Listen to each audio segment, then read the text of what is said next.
Rp20.000. Itulah harga-harga diriku di mata ibu mertuaku setiap pagi. Dia meletakkan uang itu di atas meja dengan pandangan meremehkan, menuntut hidangan sekelas restoran sementara dia tahu harga beras saja sudah mencekik. Dia menghinaku sebagai wanita pengangguran yang hanya menumpang hidup, tanpa tahu bahwa daster lusuh yang kupakai adalah cara gila dariku untuk menyembunyikan statusku sebagai pemilik perusahaan yang sedang mengincar rumah ini. Hari ini, saat dia menyeret koperku keluar untuk menggantikanku dengan wanita kaya pilihannya, petugas bank datang membawa surat penyitaan.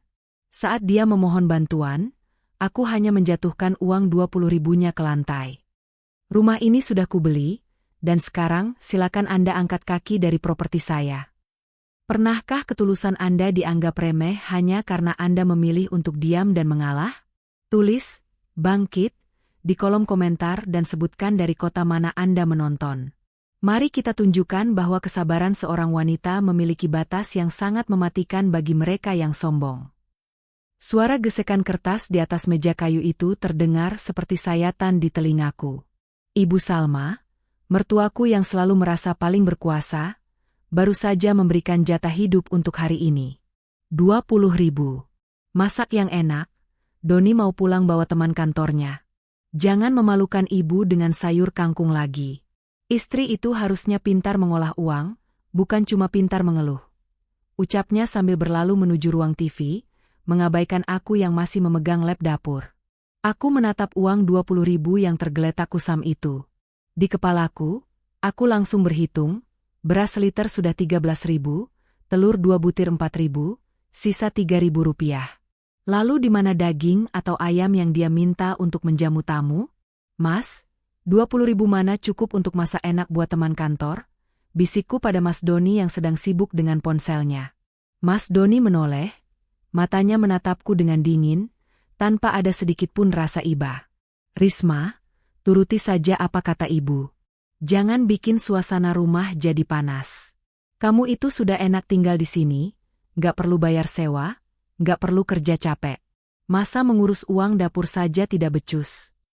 Aku terdiam. Mereka tidak tahu bahwa selama ini, setiap kali meja makan penuh dengan lauk pauk, itu adalah hasil dari tabungan rahasiaku sendiri. Mereka tidak tahu bahwa di balik penampilanku yang sederhana, aku adalah seorang konsultan keuangan papan atas yang bekerja secara remote untuk perusahaan asing. Aku sengaja merahasiakannya karena aku ingin tahu, apakah Doni mencintaiku karena aku, atau karena apa yang aku punya? Dan kini, aku punya jawabannya. Siang itu, puncak penghinaan terjadi. Ibu Salma mengundang Linda, mantan kekasih Mas Doni yang kabarnya sukses menjadi pengusaha butik. Mereka duduk di ruang tamu, sementara aku diminta menyajikan teh dan camilan. Lihat Linda, Don. Makin cantik, makin sukses. Coba kalau dulu kamu gak salah pilih istri, mungkin hidupmu gak akan susah begini. Sindir Ibu Salma dengan suara yang sengaja dikeraskan agar aku mendengar dari dapur. Linda tertawa, sebuah tawa yang meremehkan. Ah, tante bisa saja. Mungkin memang takdir Doni dapatnya yang rajin di dapur saja. Linda kemudian menjatuhkan tisu bekasnya ke lantai saat aku lewat. Tolong ambilkan ya, Risma. Maaf, tangan saya lagi sibuk pakai hand cream mahal, takut lengket. Mas Doni hanya tersenyum tipis, seolah-olah melihat istrinya diperlakukan seperti pelayan adalah hal yang wajar. Di detik itu, rasa sabarku yang selama 3 tahun ini aku jaga, akhirnya mencapai titik nadir. Ibu, Mas besok ada kunjungan dari pihak perbankan soal keterlambatan cicilan rumah ini, kan? Tanyaku dengan suara tenang yang membuat tawa mereka terhenti. Wajah Ibu Salma mendadak pucat pasi. Apa maksudmu? Jangan sok tahu. Ibu diam-diam menjaminkan sertifikat rumah ini demi membiayai gaya hidup ibu yang ingin terlihat kaya di depan teman-teman arisan, bukan? Dan sekarang, rumah ini sedang di ujung tanduk karena ibu tidak bisa membayar cicilannya selama 6 bulan terakhir. Mas Doni terkejut. Bu? Apa yang dibilang Risma benar? Ibu Salma mulai terisak. Drama klasik untuk menutupi kesalahannya. Ibu cuma mau bantu kamu, Don. Ibu pikir bisnis ibu bakal lancar, tapi ibu ditipu. Keesokan paginya, kekacauan yang sudah kuprediksi tiba. Dua orang pria berseragam resmi dan seorang pengacara muncul di depan gerbang. Ibu Salma menyambut mereka dengan gemetar, mengira mereka akan menyita rumahnya saat itu juga. "Tolong, Pak, beri kami waktu. Anak saya baru naik jabatan, kami pasti bayar." Mohon Ibu Salma hingga bersimpuh di teras. Namun, pengacara itu justru menyerahkan sebuah map biru kepadaku, bukan kepada Ibu Salma. "Nyonya Risma, ini adalah dokumen pelunasan mutlak dan pengalihan hak milik atas nama Anda. Seluruh hutang aset ini telah dilunasi secara tunai oleh dana pribadi Anda melalui firma kami." Ibu Salma dan Mas Doni mematung. Wajah mereka seputih kertas. "Apa maksudnya ini, Risma?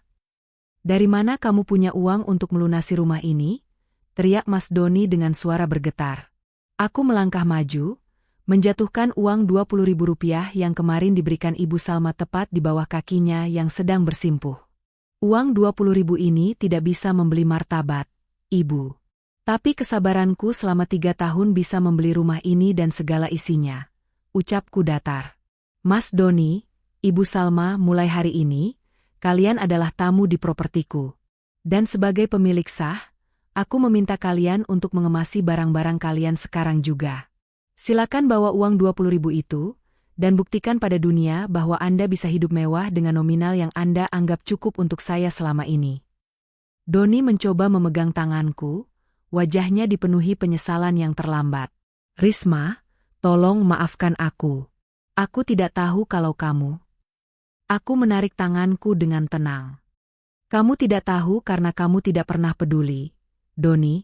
Kamu lebih mencintai egomu dan tuntutan ibumu daripada istrimu sendiri. Sekarang, silakan pergi sebelum aku memanggil petugas keamanan untuk mengosongkan rumah ini secara paksa." Hari itu, roda kehidupan tidak hanya berputar. Ia menghancurkan kesombongan yang dibangun di atas penderitaan orang lain. Aku berdiri di depan pintu, melihat mereka menyeret tas pakaian mereka keluar dari rumah yang dulu mereka gunakan untuk menghinaku. Aku telah menang, bukan dengan kata-kata kasar, tapi dengan kemandirian yang mereka remehkan. Dunia tidak berhenti berputar hanya karena aku baru saja mengusir 2 orang yang paling menyakitiku. Di dalam rumah yang kini sunyi ini, aku tidak merasa sedih. Aku justru merasa seperti baru saja mengeluarkan duri yang sudah 3 tahun tertancap di dagingku. Aku duduk di sofa ruang tamu, sofa yang dulu dilarang untuk kududuki jika Ibu Salma ada di sana, dan menyesap teh hangat dengan tenang. Namun, drama ini belum berakhir. Bagi orang-orang seperti Mas Doni dan Ibu Salma, kehilangan fasilitas mewah bukan berarti mereka langsung sadar. Itu justru membuat mereka semakin liar dan nekat. Seminggu setelah pengusiran itu, aku sedang memantau portofolio sahamku di ruang kerja baruku, ketika asisten rumah tanggaku memberitahu bahwa ada seorang pria yang mengamuk di depan pagar. Lewat kamera CCTV yang baru kupasang, aku melihat Mas Aris, maksudku Mas Doni. Penampilannya berantakan. Kemeja kantornya kusut, dan dia tidak lagi membawa mobil sedan kebanggaannya. Aku berjalan ke depan gerbang, tidak membukanya, hanya menatapnya dari balik jeruji besi yang kokoh. "Mau apa lagi, Mas?" tanyaku datar. "Risma, kamu benar-benar keterlaluan. Ibu sakit, Risma.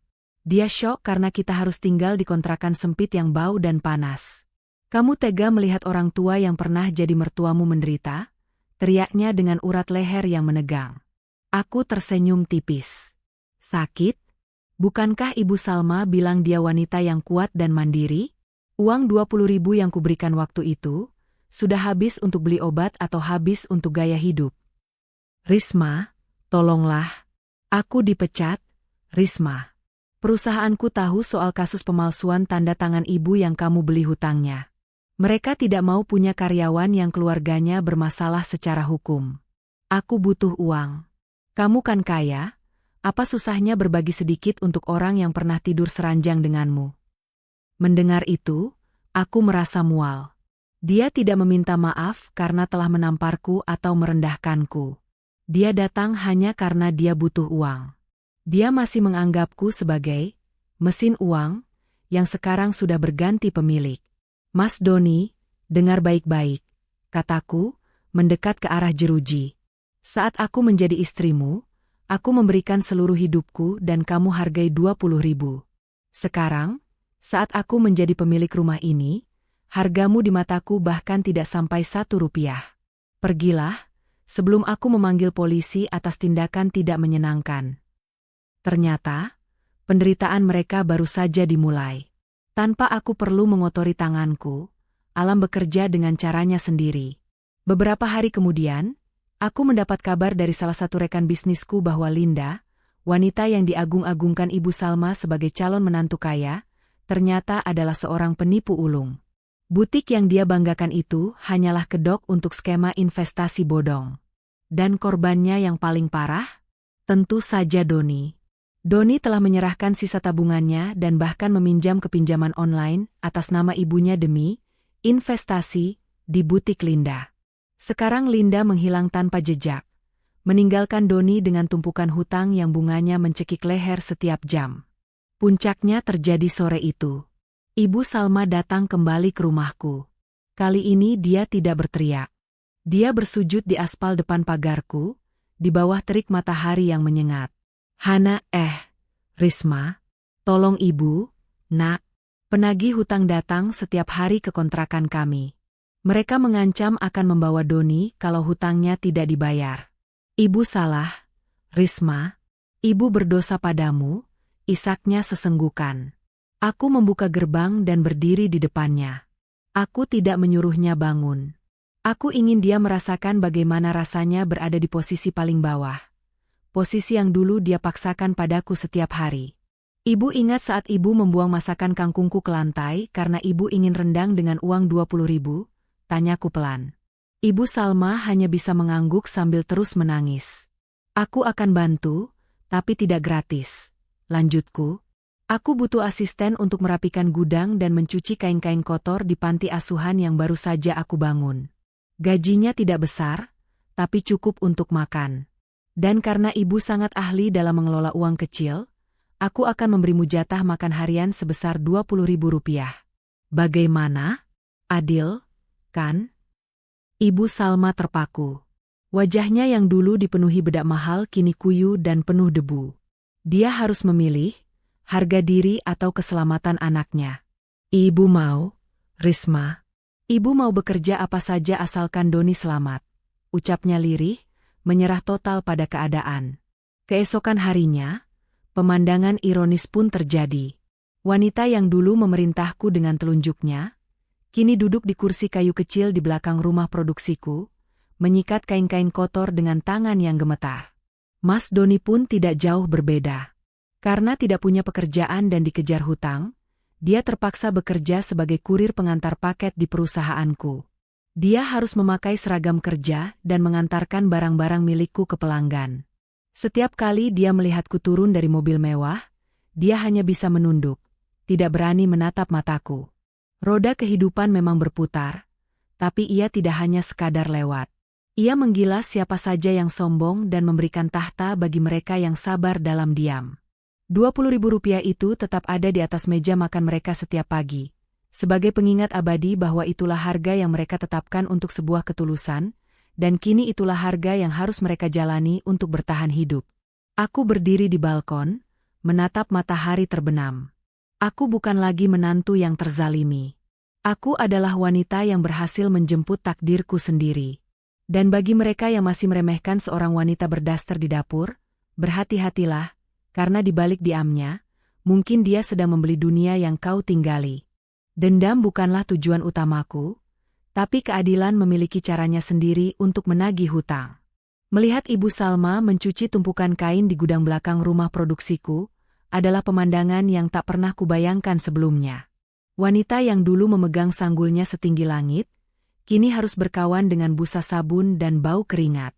Namun, Mas Doni ternyata belum benar-benar belajar dari kehancurannya. Jika Ibu Salma sudah pasrah pada nasib, Mas Doni justru menyimpan api dalam sekam. Dia bekerja sebagai kurir di perusahaanku bukan karena ingin bertobat, melainkan karena dia sedang mencari celah untuk menghancurkanku dan mengambil kembali apa yang dia anggap sebagai hak suaminya. Risma, Mas mau bicara sebentar, ucapnya suatu sore saat aku hendak masuk ke mobil. Dia masih memakai seragam kurir yang sedikit kumal, memegang helm dengan tangan yang kasar. Ada apa lagi, Mas? Bukankah gaji mingguanmu sudah dibayarkan? Tanyaku tanpa menghentikan langkah. Ini bukan soal gaji. Ini soal kita. Apa kamu tidak malu melihat mantan suamimu menjadi kacung di perusahaanmu sendiri? Orang-orang mulai berbisik, Risma. Mereka bilang kamu wanita kejam yang tidak punya hati. Kembalilah padaku, kita bangun semuanya dari awal. Aku janji akan berubah, ucapnya dengan nada yang mencoba terdengar manis, tapi matanya memancarkan keserakahan. Aku berhenti, lalu menoleh ke arahnya. Kejam? Mas, saat aku memakan nasi dengan garam karena uang 20.000 yang kamu berikan, apa kamu pikirkan soal hatiku? Saat kamu tertawa dengan Linda di depanku, apa kamu pikirkan soal malu? Aku tidak menghukummu, Mas. Aku hanya memberimu tempat untuk bekerja. Kalau kamu tidak sanggup, silakan ajukan surat resign hari ini juga. Wajah Mas Doni mendadak merah padam. Dia mengepalkan tangannya. Kamu sombong karena punya harta, kan? Ingat Risma, harta itu titipan. Suatu saat kamu akan jatuh, dan saat itu terjadi, jangan harap aku akan ada untukmu. Aku hanya tersenyum tipis. Aku sudah pernah jatuh ke dasar yang paling dalam saat bersamamu, Mas. Dan aku bangkit sendiri. Jadi, jangan khawatirkan kejatuhanku. Keserakahan Mas Doni akhirnya membawanya ke lubang buaya. Karena terlilit hutang pinjaman online yang kian menumpuk akibat bunga berbunga, dia melakukan tindakan nekat. Dia mencoba membobol sistem keuangan digital perusahaanku.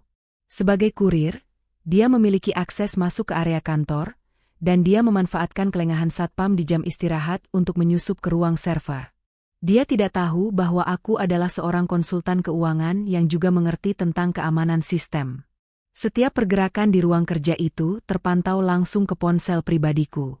Malam itu, jam 2 pagi, ponselku bergetar. Notifikasi peringatan keamanan menyala merah. Aku melihat lewat kamera tersembunyi, Mas Doni sedang berusaha memasukkan flash disk ke salah satu komputer admin, mencoba mentransfer dana operasional ke rekening pribadinya. Aku tidak langsung memanggil polisi. Aku menelepon pengacaraku dan memintanya datang ke kantor bersama petugas keamanan. Aku ingin dia tertangkap basah, tanpa celah untuk mengelak. Saat pintu ruang admin didobrak, Mas Doni terlonjak kaget hingga kursi yang didudukinya terjatuh. Wajahnya pucat pasi saat melihatku berdiri di ambang pintu bersama petugas. Mau transfer bonus tambahan untuk dirimu sendiri, Mas? Tanyaku dingin. Risma, aku bisa jelaskan. Aku cuma mau meminjam uang untuk bayar penagih hutang yang mengancam akan membunuh ibu. Dia mulai meracik kebohongan lagi. Meminjam itu izin, Mas. Mengambil tanpa izin di jam 2 pagi itu namanya pencurian berencana. Dan ini bukan yang pertama, kan? Aku sudah tahu kamu juga menggelapkan beberapa paket pelanggan minggu lalu. Mas Doni berlutut, mencoba memegang kakiku, tapi aku menghindar. Tolong Risma, jangan lapor polisi. Kasihan ibu kalau aku masuk penjara. Siapa yang mau urus ibu? Ibu Salma sedang belajar mencuci kain dengan jujur. Mas, mungkin jika kamu masuk penjara, dia akan belajar bahwa membesarkan anak dengan kesombongan hanya akan membuahkan kehancuran, ucapku tegas. Malam itu, Mas Doni dibawa pergi dengan tangan terborgol. Tidak ada air mata dariku. Yang ada hanyalah rasa lega karena benalu terakhir dalam hidupku akhirnya benar-benar hilang. Keesokan harinya, Ibu Salma datang menghadapku di kantor. Dia tidak lagi menangis histeris. Dia hanya diam, berdiri dengan bahu yang merosot dalam. Aris, Doni sudah ditahan, nak? Tanyanya lirih. Iya, Bu. Dia mencoba mencuri dana perusahaan. Ibu Salma mengangguk pelan. Dia tidak membelanya. Mungkin ini memang jalannya, Risma. Ibu yang salah mendidiknya. Ibu yang selalu bilang kalau dia adalah raja dan kamu adalah pelayan. Ibu yang mengajarinya bahwa uang adalah segalanya sampai dia lupa cara menjadi manusia. Aku menatap wanita tua itu. Ada rasa iba yang muncul, tapi aku tetap harus tegas. Ibu masih boleh bekerja di sini. Tapi ibu harus tahu, Doni harus mempertanggungjawabkan perbuatannya di depan hukum. Ibu mengerti, Risma. Terima kasih masih mau memberi ibu makan dan tempat tinggal. 1 tahun kemudian. Kehidupan berjalan jauh lebih indah daripada yang pernah kubayangkan saat aku masih memegang uang 20.000 itu. Perusahaanku kini menjadi salah satu yang terbesar di bidangnya. Aku baru saja meresmikan yayasan untuk membantu para istri yang mengalami kekerasan ekonomi dan batin agar mereka bisa mandiri. Suatu hari, aku datang ke sebuah pameran UMKM nasional. Di sana, aku bertemu dengan seorang pria bernama Adrian. Dia adalah seorang investor yang sangat menghargai kerja keras wanita. Ibu Risma, kisah Anda adalah inspirasi bagi banyak orang. Bagaimana Anda bisa tetap tenang saat semua orang meremehkan Anda? Tanyanya dengan tatapan yang tulus, tatapan yang belum pernah kudapatkan dari Doni. Karena saya tahu, harga diri saya tidak ditentukan oleh seberapa banyak uang yang diberikan orang lain kepada saya, tapi oleh seberapa besar saya menghargai diri saya sendiri. Jawabku mantap. Adrian tersenyum, lalu menawarkan tangannya untuk berjabat tangan. Saya ingin bekerja sama dengan yayasan Anda. Saya ingin memastikan tidak ada lagi, Risma lain yang harus menderita karena kesombongan orang lain. Aku menyambut tangannya. Kali ini, aku merasa bukan lagi sedang bertahan hidup, tapi benar-benar sedang hidup. Di sudut terjauh kota, di balik jeruji besi, Mas Doni harus menghabiskan 3 tahun masa mudanya dengan merenungi setiap kesombongannya. Dan di gudang belakang rumahku, Ibu Salma masih setia dengan cuciannya. Dia menolak untuk berhenti, katanya itu adalah caranya untuk menebus dosa-dosanya padaku. Setiap pagi, asistenku tetap meletakkan uang 20.000 di atas meja makan Ibu Salma. Bukan untuk menghina, tapi sebagai pengingat bagi kami semua, bahwa dari nominal yang kecil itu, jika diolah dengan kesombongan akan menjadi racun, tapi jika diolah dengan rasa syukur dan kemandirian, bisa menjadi sebuah kerajaan. Aku bukan lagi menantu yang terzalimi. Aku adalah penulis takdirku sendiri. Dan 20.000 itu, kini hanyalah sejarah kecil di balik kesuksesan yang sangat besar.